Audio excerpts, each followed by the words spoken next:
Абу Ханифа айтады, мен біреуді дейді, осы күнәсі үшін Алла азаптайды деп куәлік беріп кесіп айтуға шамам жетпейді дейді. А біздікілер не істейді? Шешіп қояды. Бұлай, сен күнәң бұлай тұрсын, сені тозаққа кіргізіп қояды. Бір шейхіміз айтады Мысырда.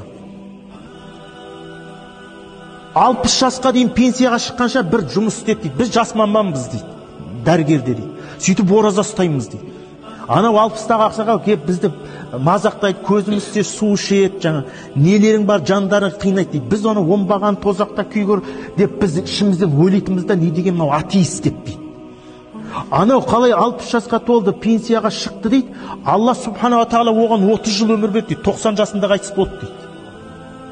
Содан дейді, анау қалай жұмысқа дейді, мешіт, Алла оны дейді, жүрегін мешітке байлады дейді. Ақыр соңында ана кісінің дейді, қолын алып алдына отыру арман болып қалды дейді.